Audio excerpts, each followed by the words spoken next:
Ал қыздар, сіздерге уәде бергендей карп балығын пісіру жолдарын көрсететін боламын. Ең алдымен балықты жуып, тазалап, осылай бөліктерге бөлеміз. Балықтың басын жеке уха қылып, сорпалап қайнатып ішсеңіздер де болады. Менде балықтың көлемі үлкен болғандықтан, тұзы дәмі бәрі сіңіп шығу үшін бір түнге маринадқа қойдым. Ол үшін бізге майонез, кетчуп және де дәмдеуіштер, 2 ас қасық соевый соус және де укроп, чеснок, сұйық майды қосып, жақсылап араластырамыз. Қасықтың көмегімен, болмаса қолдарыңызбен жақсылап жағып шығамыз. Балықты пакетке қаптап, бір түнге холодильникке қоямыз. Бір түнге қойып алғаннан кейін келесіде картоптарымызды, сәбізді, пияз барлығын жақсылап турап, пергамент қағазын табаға төсеп, осылай салып шығасыздар.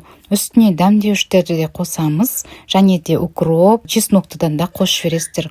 Сұйық майдан қойып, қолдарыңызбен осылай жақсылап араластырамыз. Ортасын ашып, балықты қоямыз. Балығымыз бір түнге тұрды, өте тұздары бәрі жақсы сіңіп шықты. Келесіде бізге лимон қажет болады. Осылай лимонды кесіп, балықтың үстіне қойып шығасыздар. Лимон бізде балықтың иісін кетіреді. Балықтың үстін фольгамен осылай бекітіп жауып шығасыздар. Барлық жерін пешке жібергеннен кейін пісуіне бір 20 минуттай уақыт қалған кезінде фольганы алып тастап, қайтадан пешке жібереміз. Пеште балықты қызарғанша ұстаймыз. Мінекей қыздар, көріп тұрғандарыңыздай қып-қызыл болып, өте әдемі болып шықты. Дәмін де көрдім, өте жұмсақ, ауызда еритіндей болып пісіп шықты. Менің парақшамнан көптеген осындай рецепттер таба аласыздар. Маған тіркеліп, видео ұнап жатса лайк басып кетуді ұмытпаңыз.